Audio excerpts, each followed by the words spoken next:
नमस्कार, आपण पाहताय कोकण नाव चॅनल आपल्या हक्काचं. मित्रांनो, कालच 12वीचा रिझल्ट ऑनलाईन डिक्लेअर झाला आणि 6व्यांदा सिंधुदुर्ग जिल्हा आपलं कोकण बोर्ड हे महाराष्ट्रामध्ये अव्वल ठरलं आणि या सिंधुदुर्ग जिल्ह्यामध्ये अव्वल ठरलेली उज्ज्वला पालक आणि तिचे पालक आपल्यासोबत आहेत. नमस्कार, आपल्या दोघांचं स्वागत कोकण नावमध्ये. उज्ज्वला, पहिली प्रतिक्रिया तुझी काय जेव्हा तुला कळलं की तुला मार्क मिळाले तेवढे, पहिली प्रतिक्रिया काय? मला खूप आनंद झाला. मला 93 होते. मला माहित नव्हतं, कॉलेजमधून पहिली होते ते कळलं होतं, पण जिल्ह्यात पहिली आले हे माहिती नव्हतं. खूप आश्चर्य असं वाटलं आणि आनंद पण खूप होता. आनंद होणं साहजिकच आहे. आता पद्धत अशी आहे की आपल्याला रँकिंग कळत नाही, पटकन कळत नाही. आधी बोर्ड मेरिट आपल्याला कळायचं, आता बोर्डाने ती पद्धत बंद केली. पण आता जेव्हा तुझ्या बाकीच्यांचे रिझल्ट तुला कळत होते त्यावेळी 93 ला फर्स्ट असेल असं वाटत होतं तुला? नाही, बाकीच्यांचे पण चांगले मार्क्स होते माझ्या क्लासमधले पण, त्यामुळे मला वाटलेलं की मी कॉलेजमध्ये फर्स्ट आहे हे समजलेलं, पण बाकीच कोणतरी असेल जास्त असं वाटलं. आता हे झालं तुझ्या प्रतिक्रियेबद्दल. आता आपण मुळापासून सुरुवात करूया. तू कुठली, तुझं कॉलेज कुठलं आणि तुझ्याबद्दल थोडं सांग. मी हुंबरमा अनावची. माझं कॉलेज 5वी पासून पंडूर हायस्कूलच आणि कॉलेज ज्युनियर कॉलेज दासाहेब तिरोडकर. आणि मी पहिल्यापासूनच ठरवलेलं की मला कॉमर्स घ्यायचं आहे आणि मग 10वीत मला 97 मिळाले, तेव्हा मी कॉमर्स घेतलं आणि मग मला आता CA व्हायचं आहे, त्यामुळे CA साठी प्रयत्न. सगळंच एका याच्यामध्ये तू सांगून टाकलंस. 10वी मध्ये तू पंडूर हायस्कूलला होतीस आणि 10वी मध्ये तुला किती पर्सेंट मिळाले होते? 97% 10वी मध्ये मिळाले होते. मित्रांनो, असं होतं की 10वी मध्ये जेव्हा 97 एवढे जेव्हा मार्क्स, भरमसाठ मार्क जेव्हा आपल्याला मिळतात, तेव्हा साहजिकच आपला ओढा असतो तो सायन्सकडे, विज्ञान शाखेकडे जाण्याचा ओढा असतो. आणि विज्ञान शाखेकडे न जाता मुद्दाम म्हणून वाणिज्य शाखा, कॉमर्स निवडायचं काय कारण? मला CA व्हायचं होतं, मी ठरवलेलं आधीपासूनच, आणि घरात सगळे सायन्स वाले आहेत, त्यामुळे अच्छा, मला कॉमर्स घ्यायचं होतं. CA करायचं आहे, त्यामुळे कॉमर्स. घरी कोण कोण असतो तुझ्या? घरी माझा भाऊ आहे, बहीण आहे मोठी आणि आई. मोठा भाऊ काय करतो? सॉफ्टवेअर इंजिनियर आणि बहीण नर्सिंग, BSc नर्सिंग. अरे वा, म्हणजे हुशार पिढी सगळी तुझी भावंड आहेत घरात, तसं वातावरण आहे. मी बाबांना विचारतो तुझ्या, काका मला सांगा की साधारण काय तिचं अभ्यासाचं हे होतं, की तुम्हाला कसं कळलं तिच्यात स्पार्क आहे, ते कसं कळलं तुम्हाला? साधारण ती अगदी सुरुवातीपासून 5वी पासूनच अतिशय चांगल्या मार्काने ती पास झाली आणि साधारण 5वी मध्ये जेव्हा ऍडमिशन मिळालं इंग्लिश मिडियमला, तेव्हा सुद्धा पूर्णच्या पूर्ण मार्क तिला मिळालेले होते आणि तिथपासूनच ती अतिशय हुशार अशी विद्यार्थिनी म्हणून त्या शाळा, हायस्कूलमध्ये, कॉलेजमध्ये अशी म्हणली जायची. त्याचप्रमाणे 10वी मध्ये सुद्धा तिला 97% मार्क मिळाले आणि त्याच्यामुळे तिचा 2 नंबर क्रमांक आलेला हायस्कूलमध्ये. तर ती सातत्य तिथं अभ्यास करण्यामध्ये सातत्य देत असते, मेहनत घेण्याची देखील प्रवृत्ती आहे. आणि विशेष म्हणजे एक वडील म्हणून मी ती जवळून पाहिलेलं आहे की कुठलेही जीवन क्लासेस न घेता सुद्धा ती अतिशय चांगल्या मार्गाने पास होते, कारण तिथं अभ्यासातलं सातत्य, नियमितपणा जो आपण म्हणता येईल असं ते नियमितपणा त्याच्यामध्ये आहे. त्याचप्रमाणे पंडूर हायस्कूलच्या बाजूलाच आमचं घर आहे आणि पंडूर हायस्कूलमधले शिक्षकांनी सुद्धा या कामी अतिशय चांगल्या प्रकारे मेहनत घेतलेली आहे. एक हुशार विद्यार्थिनी म्हणून जेवढं काही सहकार्य आणि मार्गदर्शन तिला करता येतं तेवढं तिला केलेलं आहे. आणि त्यामुळे तिला या 12वीच्या परीक्षेमध्ये जिल्ह्यामध्ये प्रथम क्रमांक मिळालेला आहे. त्यामध्ये तिची मेहनत, संस्थाचालकांचे, पदाधिकाऱ्यांचे प्रयत्न, त्याचप्रमाणे वर्ग शिक्षक, विषय शिक्षक यांनी सुद्धा अतिशय मेहनत घेतलेली आहे आणि त्यामुळे तिचा हा जिल्ह्यामध्ये प्रथम क्रमांक आलेला आहे. तर काल मला समजलं की जिल्ह्यामध्ये प्रथम क्रमांक आलेला आहे. त्यावेळी मी मुंबईमध्ये काही कामासाठी गेलेलो होतो. काही कामासाठी मंदापेक्षा पुतण्याचं लग्न होतं, त्यासाठी गेलेलो होतो आणि इतरही काही कामं होती. परंतु जेव्हा मला हे समजलं की ती जिल्ह्यामध्ये आले, तेव्हा ताबडतोब मी ट्रेनने या ठिकाणी निघालो आणि आज सकाळी मी या ठिकाणी आलो.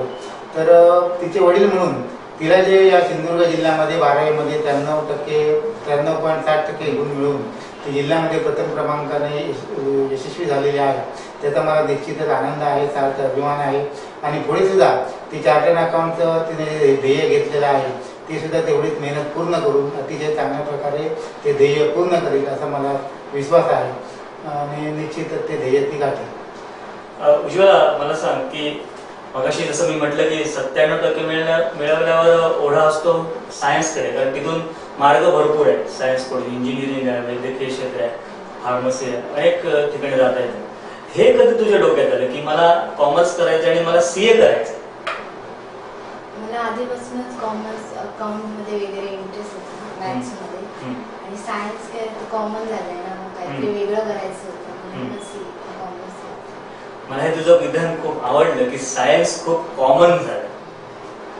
आजकाल पण 10वीच्या मुलांचा सुद्धा मी जेव्हा त्यांच्याशी बोलतो तेव्हा त्यांचा सुद्धा ओढा आता कॉमर्सकडे वाढू लागलाय असं एकंदरीत जाणवते. खरंच सायन्सकडे खूप सॅच्युरेशन झालंय असं वाटतंय तुला? हो, सायन्समध्ये खूप आधी सायन्सचेच आहेत सगळे. आणि सायन्स कडून निश्चितच वेगवेगळे मार्ग असतील, पण कॉमर्स घेऊन CAचं ध्येय ठेवणं हे खूप तुझ्यासाठी खूप चांगली गोष्ट आहे आणि तू ते वाट तू चोखळली. मला सांग, तुझा अभ्यासचं शेड्यूल कसं असायचं दिवसभराचं? अभ्यास मग सकाळी कॉलेजमध्ये सकाळी पूर्ण जायचे, नंतर मग दुपारी येऊन जेवण वगैरे करून थोडा विश्रांती घेऊन नंतर करायचे संध्याकाळी. नंतर मग परत थोडं TV वगैरे बघून रात्री परत. TV बघायचीस? बऱ्याचदा असं असतं की 10वी 12वीला मुलं गेली की घरातली केबल काढून टाकली जाते, TV बंद केला जातो. बाबांना विचारतो मी, बाबा तुम्ही असं काही डोक्यात आणलं होतं का की TV बंद करायचा, केबल बंद करायचा, मोबाईल बंद करायचा? नाही, तसं काय माझ्या डोक्यात विचार आलेला नाही, कारण ती TV वरचे कार्यक्रम बघून सुद्धा अतिशय चांगल्या मार्गाने पास झालेली आहे. त्याच्यामुळे मला असं कधी वाटलं नाही. अगदी 10वीमध्ये सुद्धा जे काही कार्यक्रम आहे ते बघून नियमितपणे अभ्यास करून ती उत्तीर्ण झालेली असल्यामुळे असं मी कधी विचार केला नाही किंवा तिला सांगितलं नाही की TV बघू नकोस किंवा काही करू नको. कारण मला खात्री आहे की ती जी काय मेहनत घेते आहे किंवा जी अभ्यास करते आहे त्याच्यामुळे ती चांगल्या मार्गाने पास होणार एवढा मला विश्वास होता. तुझी आवडती सिरियल कुठली 12वीला असतानाची? तारक मेहता.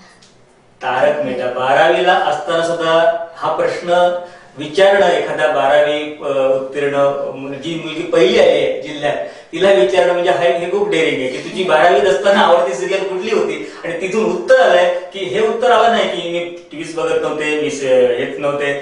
तिची सिरियल तारक मेहता का उलटा चष्मा तिची आवडती सिरियल. ती सिरियल सुद्धा एक आदर्श सिरियल ती तू बघत होतीस. मला इथे हेच सांगायचंय मित्रांनो की काही जे फंडाच आपण आपल्या भोवती मांडून ठेवलेत ना की 12वीत गेल्यानंतर फक्त अभ्यास करायचा, बाकी काय करायचं नाही, TV बघायचं नाही, म्हणजे अर्थात पालकांचं ही गोष्ट जास्त असते.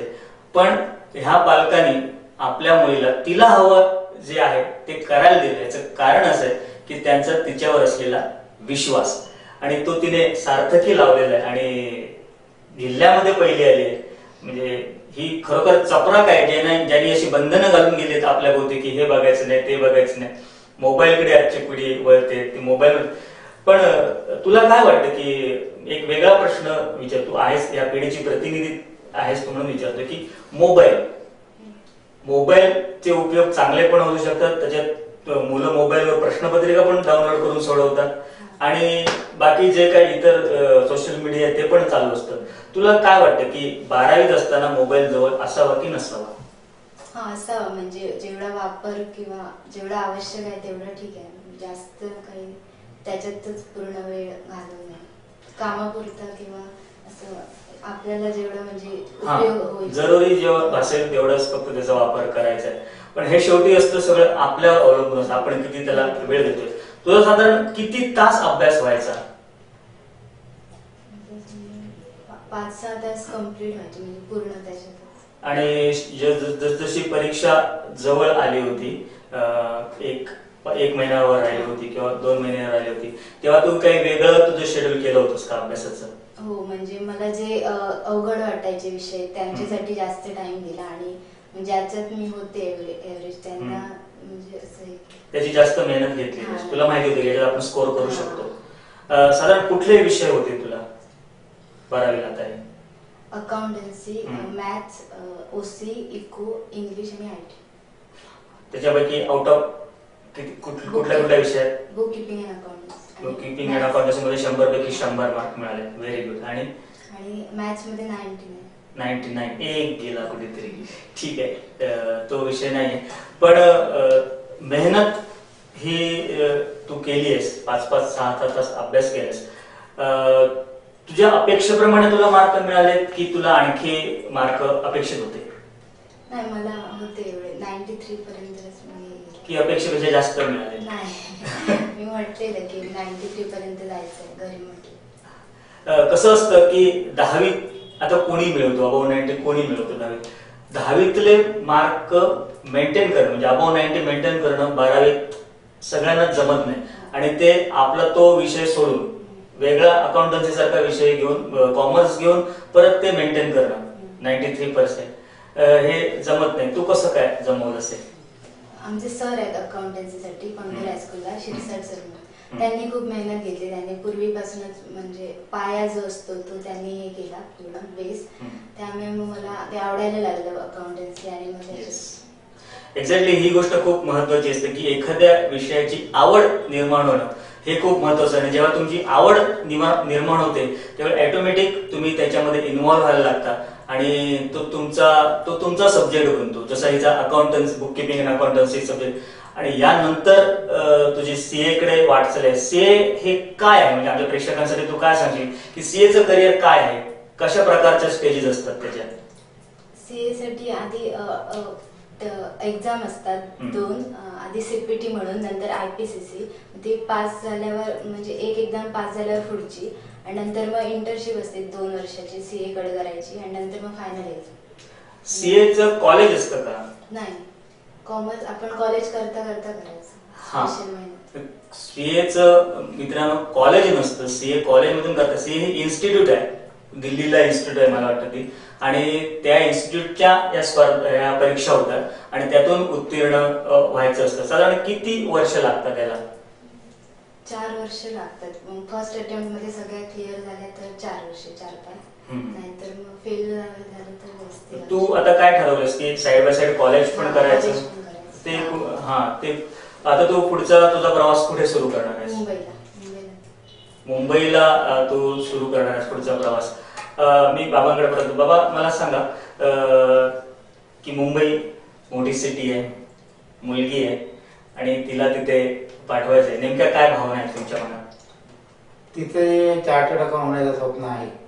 ते होण्यासाठी मुंबईला जाणे आवश्यक आहे. आणि डोंबिवलीला आमचा मुलगा आहे सॉफ्टवेअर इंजिनियर म्हणून.